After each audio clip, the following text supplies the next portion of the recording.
Assalamualaikum warahmatullahi wabarakatuh. Selamat siang semuanya. Perkenalkan, nama saya Wahyu Sri Mulyani. Di sini saya akan menjelaskan terkait konservasi air bersih di Desa Gidipeni. Sebelum saya menjelaskan lebih lanjut, saya ingin menjelaskan terkait yang pertama adalah terkait konservasi sumber daya air. Nah, jadi konservasi sumber daya air itu apa? Jadi konservasi sumber daya air adalah upaya memelihara keberadaan dan keberlanjutan keadaan, sifat dan fungsi air agar senantiasa tersedia dalam kuantitas dan kualitas yang memadai untuk memenuhi kebutuhan makhluk hidup, baik pada waktu sekarang maupun yang akan datang nanti. Arsyad pada tahun 2000 mengatakan bahwa konservasi air dan konservasi tanah merupakan dua kegiatan yang berhubungan sangat erat satu sama lainnya. Setiap perlakuan yang dilakukan pada sebidang tanah akan mempengaruhi tata air pada tempat itu atau on-site dan area-area di hilirnya atau off-site. Sumber daya air merupakan sumber daya alam yang tidak hidup atau abiotik namun dapat diperbaharui atau renewable resource.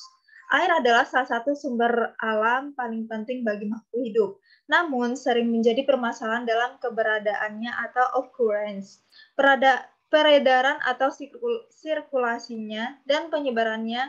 Selain itu, karena sifat-sifatnya air sangat mudah terkontaminasi dengan zat-zat kimia lainnya. Melalui pencemaran lingkungan, oleh karena itu diperlukan upaya konservasi melalui sistem pengelolaan yang efektif dan efisien sehingga terjadi kemanfaatannya secara berkelanjutan hingga ke generasi yang akan mendatang. Dilaporkan oleh Riskesdes pada tahun 2010, sumber air minum yang digunakan oleh rumah tangga di Indonesia umumnya berasal dari sumber gali terlindung, yaitu sebesar 24,7%, air ledeng 14,2%, sumur bor atau pompa 14,0%, dan air danyu atau dapat air minum isi ulang sebanyak 13,8%. Umumnya di perkotaan, rumah tangga menggunakan air dari sumur bor atau sebanyak 32,9% dan air PDAM sebanyak 28,6%. Sedangkan di pedesaan lebih banyak menggunakan sumur gali sebesar 32,7%. Data ini diperoleh dari Zikra dan kawan-kawan pada tahun 2018. Konservasi air melalui pengelolaan yang efektif dan penggunaan yang efisien merupakan kegiatan sangat dibutuhkan dan mendesak.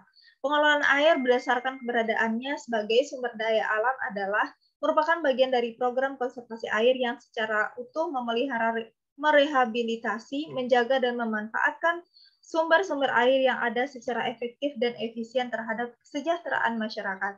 Kegiatan ini diperlukan untuk mengurangi polusi dan pencemaran sumber daya air akibat perlakuan eksploitasi berlebihan dalam rangka memenuhi kebutuhan masyarakat yang semakin meningkat. Jadi, kenapa air bersih itu sangat penting? Karena seperti data-data yang telah disampaikan tadi, air bersih itu sangat penting sekali. Jika air bersihnya, jadi pada air itu, jika terdapat bakteri E. coli, maka akan menyebabkan diare. Jika kita terkena penyakit diare, maka kita akan ketika melakukan aktivitas itu akan sangat mengganggu sekali. Oleh karena itu, mari kita menjaga kebersihan air yang ada di lingkungan kita dan sekitaran kita dengan kondisi yang ada pada lokasi kita masing-masing. Konservasi air pada prinsipnya adalah penggunaan air hujan yang jatuh ke atas permukaan tanah seefisien mungkin dengan pengaturan waktu aliran yang tepat sehingga tidak terjadi banjir pada musim hujan dan tersedia cukup air pada musim kemarau. Hal ini disampaikan oleh Arsyad pada tahun 2000. Konservasi air dapat dilakukan dengan meningkatkan pemanfaatan komponen hidrologi berupa air permukaan dan air tanah serta meningkatkan efisiensi pemakaian air irigasi.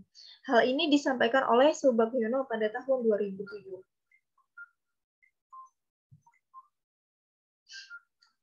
Kebutuhan air semakin meningkat seiringan dengan pertambahan populasi penduduk menyebabkan munculnya konflik kepentingan dalam pemanfaatannya.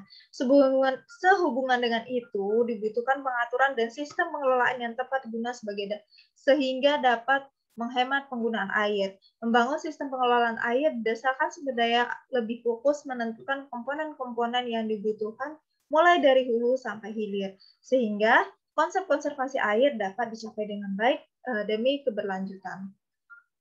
Baik, hanya itu yang dapat saya sampaikan. Terima kasih atas perhatiannya. Semoga apa yang saya sampaikan bermanfaat untuk kita semua.